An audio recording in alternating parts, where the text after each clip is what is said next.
Allez, troisième vidéo sur les schémas de calcul.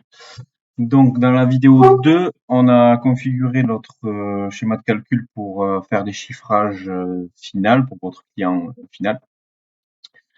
Donc, on l'a appelé test chiffrage. Donc, on va aller le sélectionner ici. Et là, on va relancer notre optimisation schéma de calcul. Ici, on va cliquer sur schéma de calcul.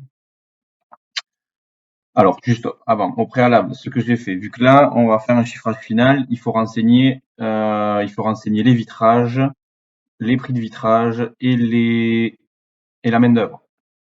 Donc ça, c'est un exemple pour que vous voyez l'ensemble des possibilités. Donc, le vitrage, je suis venu ici mettre un vitrage avec un prix. Ici, c'est le vitrage généraux, et ici, dans la jalousie, c'est la safety line.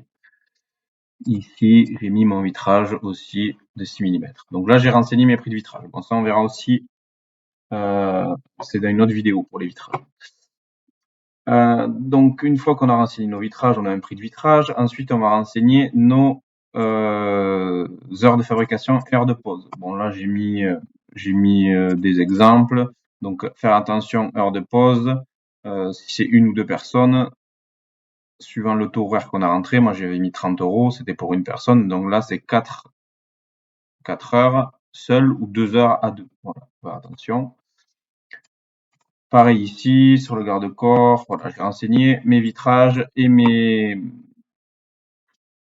heures de fabrication et pose sur tous mes châssis.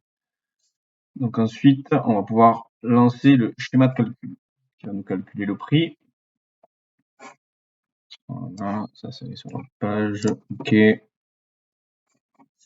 Donc là, on voit qu'on n'a pas de message en rouge, donc on a bien nos vitrages qui ont un prix. Tous nos articles, toute notre matière a un prix, si rien s'affiche ici.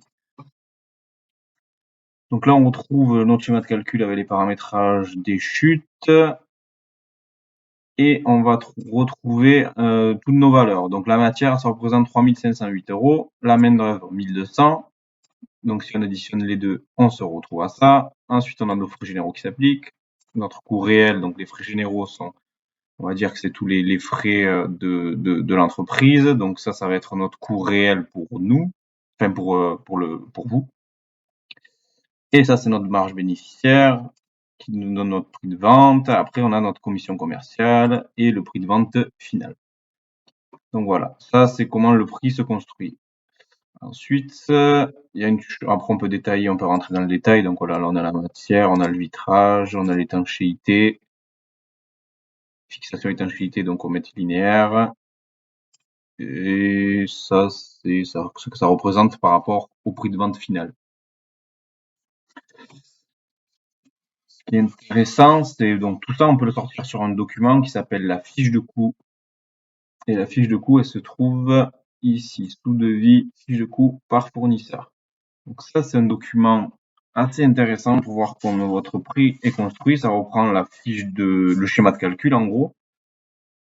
Donc on va voir le vitrage, l'alu. Donc là, on retrouve bien le consommé, les chutes remisées, donc la remise, le total. Donc et là, on a notre total. Donc ça, c'est notre total consommé. Ça, c'est notre total achat.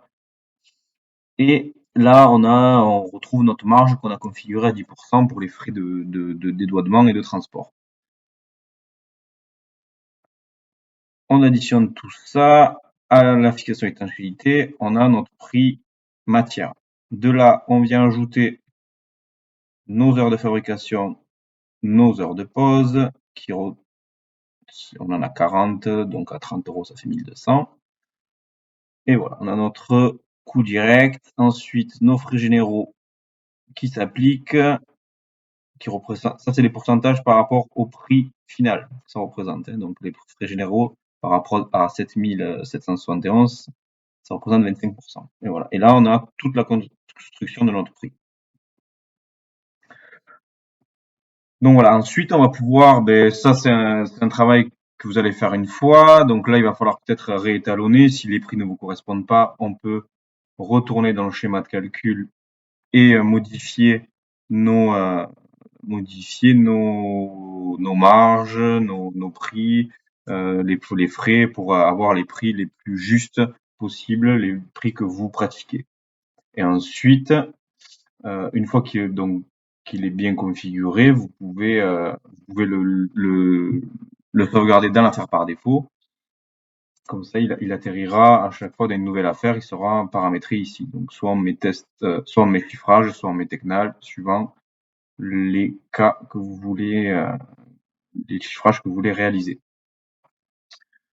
Donc voilà pour la vidéo numéro 3 sur le schéma de calcul. Merci à tous.